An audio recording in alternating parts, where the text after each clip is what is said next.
Hey, how you doing? Welcome here. It's another day here at the book club. So nice, so great to have you here. And we get to do this every Sunday afternoon. And it's another day to go to get about doing this. So let's get about that. We've been studying here a book here by Martha Adams, Cleopatra's Riches. Today we're going to chapter 4 of the book, and so come along, let's enjoy time together. I'm going to bring up the slides now, and we'll do this. Thanks for coming. God bless you.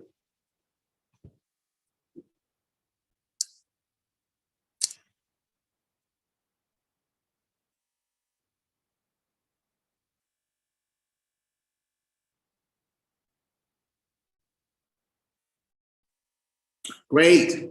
I guess you all can see the slides. Again, doing a digging into Cleopatra's Riches by Martha Adams. And she has some resources there. That's the address to it, marthaadamsmedia.com/resources, and you get some things that can help in addition to the book itself. Get all you can get. All right, we're gonna go on. And like I said, today we're going to chapter 4 of the book. And the title of chapter 4 is How Origins and Upbringings Affect Enjoying Money, right? How it affects our ability to enjoy money, right? And I love this Egyptian quote here. It says, whether times are strict or joyous, wealth grows by spreading it, right? And that just ties with something I was sharing with my alma mater, secondary school alma mater over the weekend. You're not going to go to the next level of your life by hoarding money or by someone giving you money. The only way you move to the next level of your life is by giving, by sowing, right? We're contributing for one of our colleagues, and some people really are struggling, right? And they are thinking, oh, I'm not in a position to give and all of that. But I do let them know, right? You have to give at the level you find yourself. Don't compare yourself to others. Give what you can give. Don't say you don't have, because we all have. It's just that we're commonizing what we have. That's what stops us from giving, right? Give what you have, because the only way you're going to move to the next level of your life is by giving, not by receiving. Not by always looking down on yourself and not seeing what is in you, right? You need to give what you have to get what you don't have, right? And that's a cross of what we're looking at in chapter 4 today, right? So let's go ahead. And pretty much, like we've said over time in this study, all right, what we believe is what has been imprinted into our subconsciousness, right? Our subconsciousness is what is been imprinted right through the time we were conceived in our mama's belly. We were given birth to as a baby, as a, being weaned, preteen, teen, young adults. Everything we've been recording that has been happening around us has made us who we are today, right? None of us is an incident. We're all a result of influences in our life, right? Starting from conception, right? And those influences have made us in a particular way, which then determines our interpretation, as it were, of life, right? And so when it comes to money, whether we enjoy money or not is a function of how we have been mad, how we have been scarred by the influence of life that we have passed through up to this point, right? When we don't think, that is what controls and directs us, right? So the only time we're able to make a difference is when we think through the issue. But when we don't think through the issue and we're on autopilot, when it's our subconsciousness that is driving our life. It drives by what is already stored inside of it, not new information. It drives us according to what's been stored inside of it, right? According to how we have been marred, according to how we have been scarred, according to how we have been shaped by the process of time and by the process of life, right? And that affects the way we enjoy life, right? So what one is enjoying, another person might not enjoy, just because of the belief system that has been built up according to the passage of life. Another word we give to this is what we call paradigm, right? The way you see life, the glass, the window, the mirror through which you see life, interpret life, right? You know, again, for each of us, in reality, none of us sees reality, right? We all see an interpretation of the reality based on our subconscious recordings. So that's why we talk about unconscious bias, right? When I am not thinking, I am going to be biased according to the trajectory, the scarring, the tampering, the design of my subconsciousness, right? So that's why we need to every so often evaluate our life, right? And on exam, an unexamined life is not worth living, because you're just going on autopilot, and your autopilot might just be leading you to hell, right? That's why scripturally would say that there's a path that seems right, but it leads to hell, it leads to death, it leads to destruction, right? It feels right, but it's not necessarily right.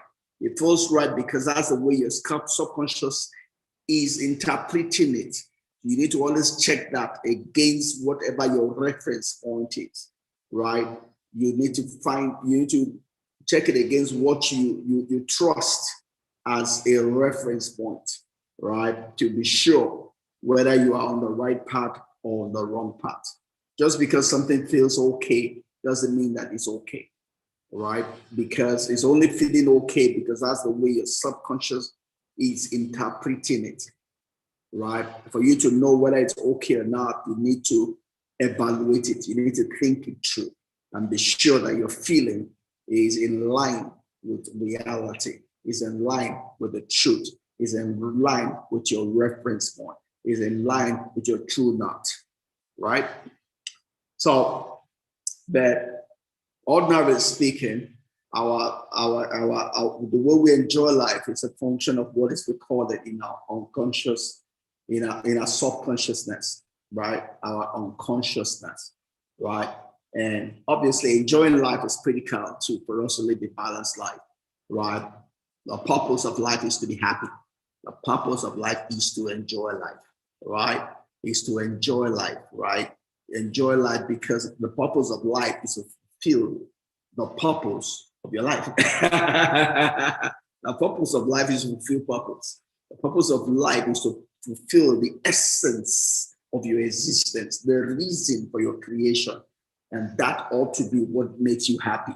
That ought to be what makes you satisfied. That ought to be what makes you enjoy life, right? So, and all we're trying to do here is trying to make sure that you enjoy life. Because if you don't enjoy life, you will not have the acumen, the fulfillment, the push, the able to tap into the what we'll call infinite wisdom to be able to make money or excel in life, right? Toba, how are you?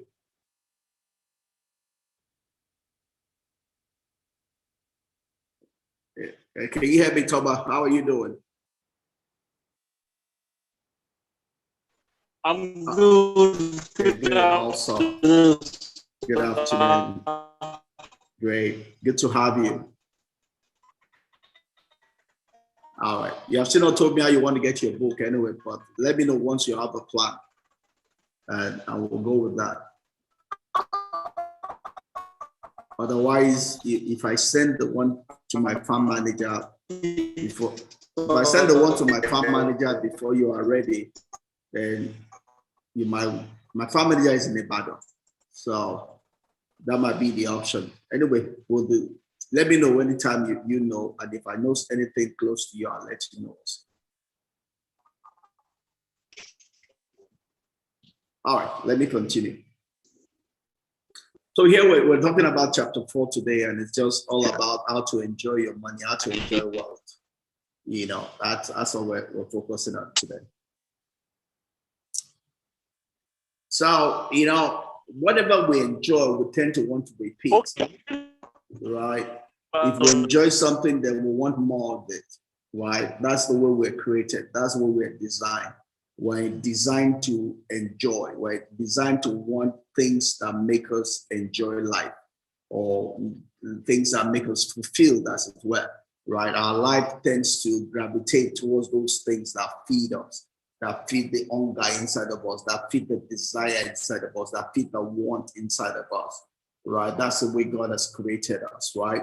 So, but what feeds different people, what feeds people is different based on who you are, the scarring of your subconsciousness, the tampering of your subconsciousness, you know, your belief system, your paradigm, the way you see life, your purpose, your intent, your essence, right? All of that determine what feeds you. What feeds one person is not necessarily what feeds another person. You know, you have to know the things that feed you. For some people, they don't know. They just see themselves doing some things, right? They're doing those things subconsciously, because your subconsciousness is desiring those things, right? So sometimes you need to ask yourself, why is it desiring those things? You know, and whether it's healthy for you or not, right? Because your subconscious will always move in the direction of its carrying, the direction of its design, the direction of his damage, as well, you know, the direction of his programming, right? So also we need to know that enjoying money is not the same as spending money, right? To enjoy money is positive. To spend money could be negative, because when we spend money, we feel this sense that we're losing money. We feel the sense that our money is going down, right? If we're just talking about spending money. So being able to enjoy money and to spend money are not necessarily the same thing. But what we want to do is get our place in ourselves in a place that we're always enjoying money, even when we're spending it. And it's all about perception. It's all about who is in control, right? You know, those are the things that go with whether you enjoy it or spend it. You know, if you spend money with a purpose, you'll enjoy it. If you spend money because you have to spend it, and you're not the one making that decision, you are being obliged, as it were, to spend it, then it's negative, right? You don't get any enjoyment from doing that, right? So, and so if you have such cases in your life or around you, you want to move away from that place where you are having a negative disposition to money, to a place where you want to have a positive disposition to money. And again, that's what Martha talks about, the 4R, right? You're looking at, why is it that I'm feeling this negativity, right? And how can I make a positive out of it?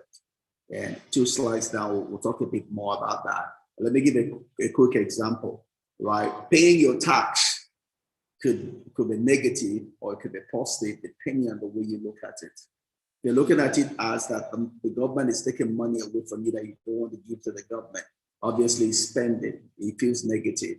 But we're looking at it for what it truly represents, then you will joyfully give it, because it represents the fact that I can sit down here right now and not worry about someone breaking into my house, right? It represents the fact that I can have electricity, I can have internet connection.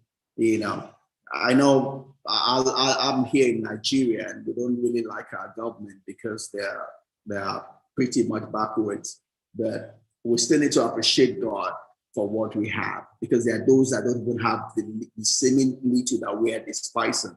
There are people that are at war right now that cannot sit down in a house like this without gunshots everywhere. They don't have peace around them, right? Ours might not be the best. It might not be like America, but we're sure better than a lot of people. So we should never forget to be grateful, right? And gratitude turns the seeming negativity to a positive, right? That's a quick example, but let's just go along our flow. You know, um, so I'm going to go on to the next slide here.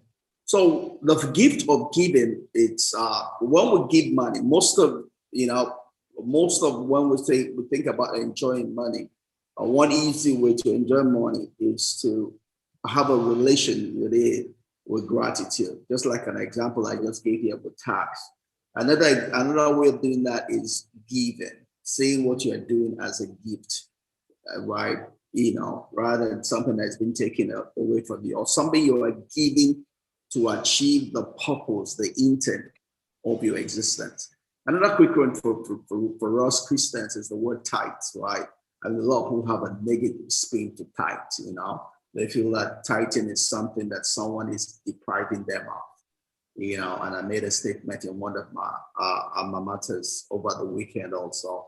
I mean, if you think you're poor because you're giving tithe, it's because you were never meant to be rich. It has nothing to do with tithe, right? When you give, it increases you. If you're giving is not increasing you, then you have a problem. Not the giving is not a problem. You have other problems, not the giving, right? If you give correctly, it takes you to the next level of your existence. It doesn't take you backwards, right? But if you're giving out of obligation without an understanding of the reason why you're giving, then obviously it's going to be a minus to you, be negative, it will be a spending, it won't be a joy, right? So again, just like I explained tax, when I'm giving what we call tithe, I need to understand what I'm doing. I'm being grateful to God who has given me life, who has given me the opportunity to make the money that I've made.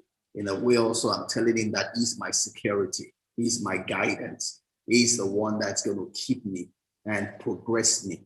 The power to make wealth comes from him. I'm acknowledging all of that, right? So I'm not throwing money away. I'm more, as it were, giving thanks, right? And also guaranteeing my today and my future, right? So you see, when you see from that light, it becomes a positive, not a negative.